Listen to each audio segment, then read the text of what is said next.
Hi there.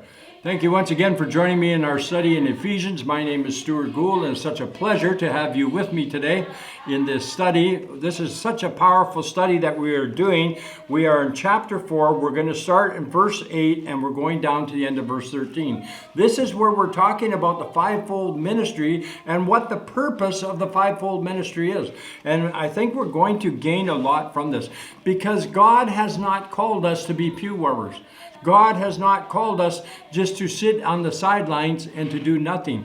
He has a plan and a purpose for your life. And He has given special gifts and offices to people in order that they might train you to do the works of service for God. So come with me today and let's find out how this can affect your life.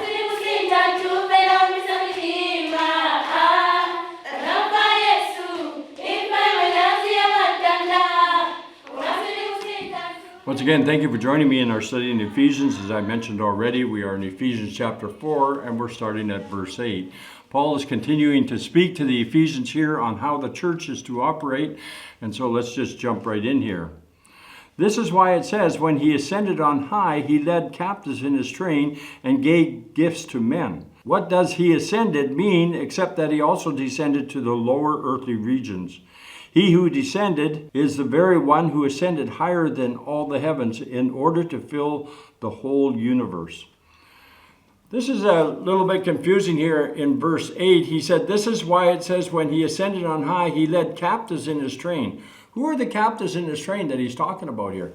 Well, there's a number of understandings about that. And if you go in and you just type in Ephesians 4 and 8 commentary, you can get a lot of different understandings and teachings. One of the ones that I kind of like a lot is that it says that He was bringing with Him all those from the Old Testament who have been in captivity type thing, who have been waiting for the coming of Messiah to set them free. One of the teachings that is around that when Jesus was in the grave, that He went and spoke to those who had died before Him and gave them opportunity to accept Him.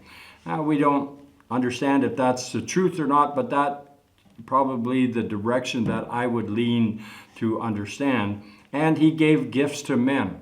That He's talking about is to us, right? The gifts that He's given to us. What does He ascended mean, except that He descended to the lower earthly regions? We know what it's talking about here, that Jesus came from heaven as a baby born to a virgin, and He lived on this earth, and after He died, He ascended into heaven. So he ascended, but He had descended first, right? He had come down from heaven as a gift to men, and He died on the cross and then ascended back into heaven. He who descended is the very one who ascended higher than all the heavens in order to fill the whole universe. We're talking about Jesus, right? We know what He's saying here. It was He who gave some to be apostles, some to be prophets, some to be evangelists, some to be pastors and teachers. Now I want to stop at this verse for a little bit and have a look at this verse. This is often referred to as a fivefold ministry here that is talking about. He gave some to be apostles, prophets, evangelists, pastors, teachers. There is some question and some understanding that maybe it's only talking about 4, where it says some to be apostles, some to be a prophet, some to be evangelists, and then it says, and some to be pastors and teachers. So sometimes people lump pastors and teachers together. I don't think it really makes any difference to what is going on here and what God is showing us here. Now, what Paul is saying is that Christ gave gifts to men. Some He called to be apostles, some He called to be prophets, some He called to be evangelists, some He called to be pastors, some He called to be teachers. What we have done in the church is that we have taken these positions and elevated these people with this calling to a place that I believe isn't really what he is talking about here. Because He's not talking about the apostles doing all the apostolic work. He's not talking about the prophets doing all the prophetic work. He's not talking about the evangelists doing all the preaching of the gospel. And he's not talking about pastors being the only ones leading or teachers the only ones teaching. Listen to what he says here in verse 12. He says, let me read from verse 11 again, just so we can get the whole crux of what he's saying here. It was he who gave some to be apostles, speaking of Christ, right? It's he who gave some to be apostles, some prophets, some to be evangelists, some to be pastors and teachers, to prepare God's people for the work of service, so that the body of Christ may be built up until we all reach unity in faith, in the knowledge of the Son of God, and become mature, attaining to the whole measure of fullness of Christ. There is so much poured into here. Why did he give these offices to these people? The apostles, prophets, evangelists, pastors, teachers. Why did he give it to them? He answers that question in verse 12 here. It says, to prepare God's people for the work of service, so that the body of Christ might be built up. It has never been the job of the paid leader to do everything in the church.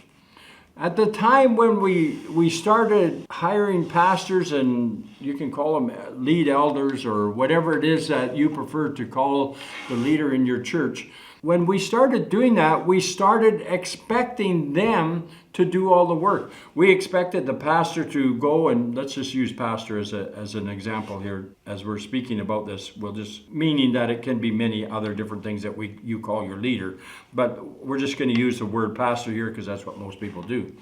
Oftentimes we expect the pastor to study the Bible and to get all the words for us. So that's the feed. He is expected to chew on the feed and to give it to us. He's expected to visit the sick. He's expected to preach the gospel to the unsaved and bring them into the church. He's expected to do so many things. And yet, if you look at the job of a shepherd, because pastor just means shepherd, if you look at the job of the shepherd, it is not the job of the shepherd to eat the grass. It is not the job of the shepherd to drink the water. It is not the job of the shepherd to produce wool. It is not the job of the shepherd to produce lambs. It is the job of the shepherd to produce an environment for the sheep so that they can have food, that they can have good food, so that they can have clean water, so that they can produce good wool, so that they can reproduce and have lambs. He lays out the environment, and he sits under a tree watching to make sure nothing is coming and trying to attack the sheep. And it's his job to keep them safe so that they can produce what they are to produce. And this is what he is saying to us. This is what God is saying to us here. That these gifts have been given to prepare God's people for the works of service so that the body of Christ might be built up. It's not the pastor that's supposed to be doing everything, and we come on Sunday, we warm a pew for a couple of hours, and then we go home expecting the pastor's going to do everything and his team under him. No, Christianity isn't about that. It's about us living the life of a Christian all the time. It's about us walking in intimacy with the Lord and letting our light shine wherever God takes us. If we are not prepared to do that, if we have not been equipped to do that, then we are not able to do that. And so this is what Paul is saying. He gave some to be apostles, some prophets, some evangelists, some pastors, and some teachers. Why? To prepare God's people for works of service. So if you think you have an apostolic calling, what you need to do is to put yourself under one of these apostles that he's talking about so you can learn to operate in that apostolic calling. If you have a prophetic calling on your life, then you need to put yourself under this office of a prophet so that he can teach you how to be a prophet. Under the old covenant, they used to have schools of the prophets.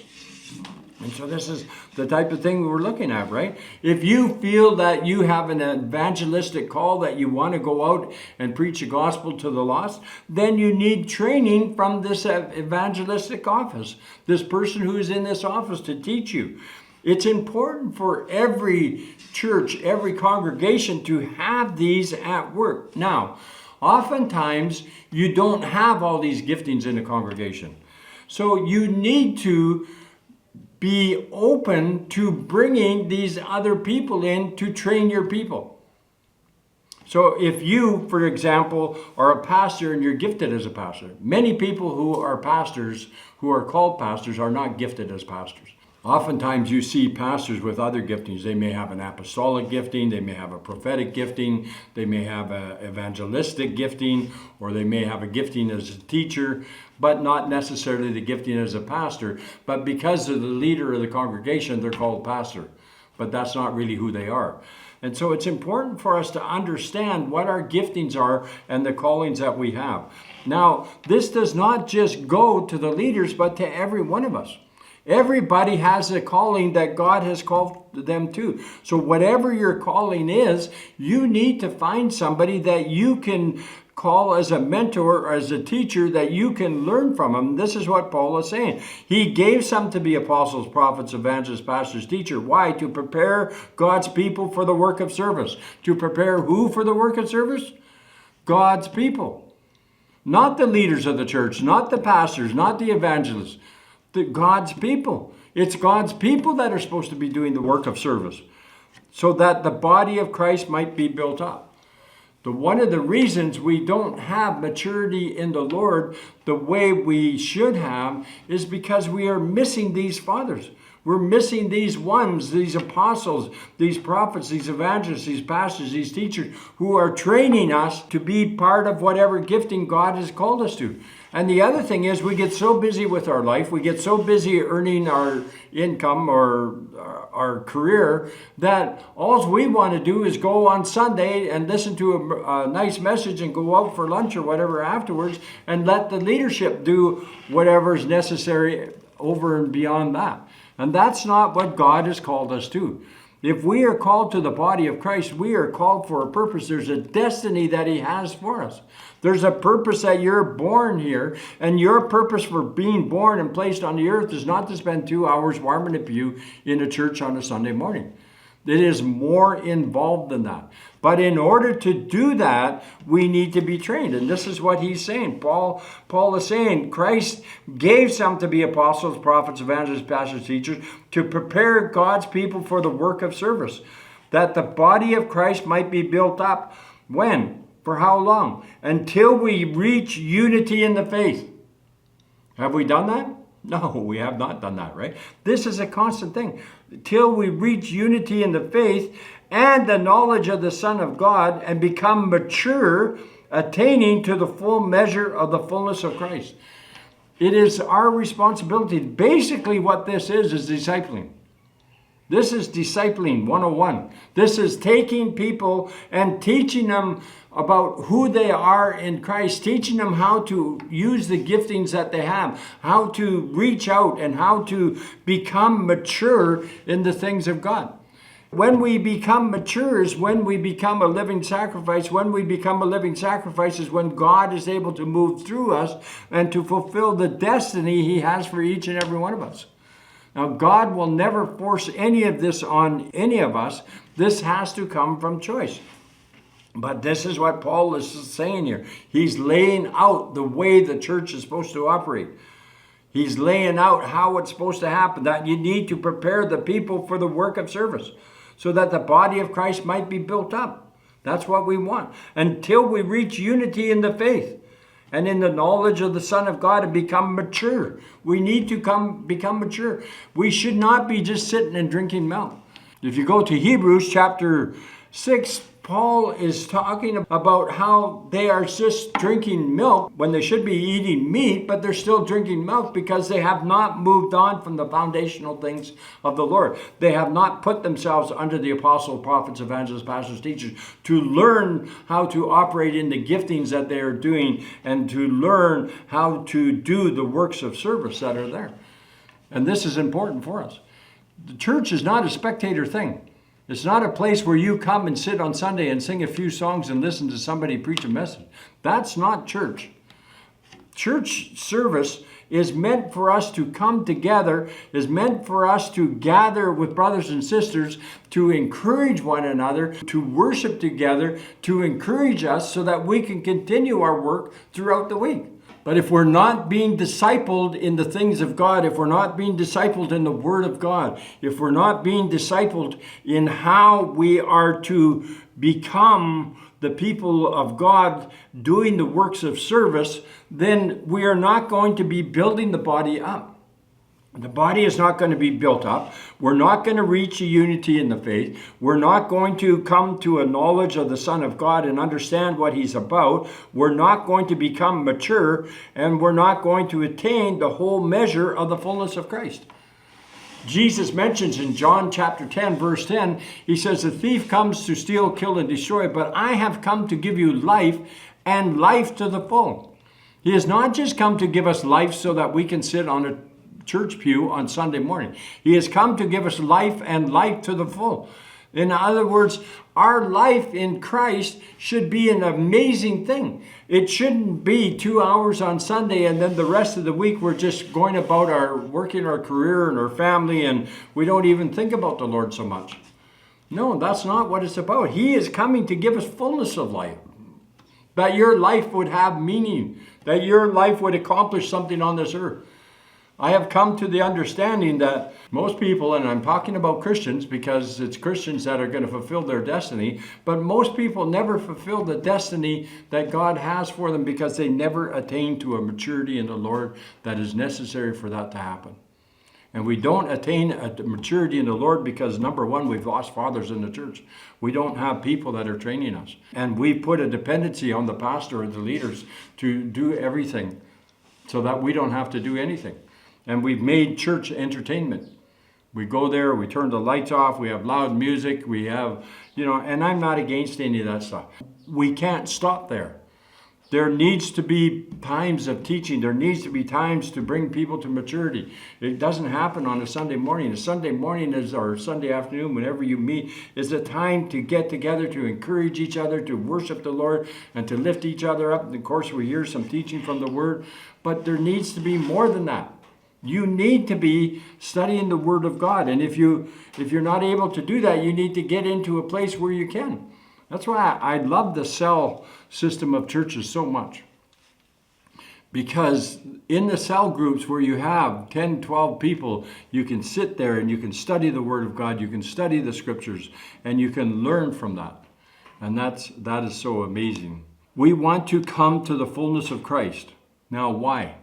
And I see our time is up, so in order to get the answer to that question, you're going to have to join me on our next session. Let's pray. Father, we just thank you for your goodness. We thank you that you have given gifts to men who can lead us, to those people who can lead us, and that can be apostles, evangelists, pastors, teachers, that can prepare us to do the works of service so that the body of Christ might be built up and that we might reach the unity of faith and the knowledge of the Son of God and become mature, attaining to the whole measure of the fullness of Christ. Father, we need this in order to become who you have called us to become.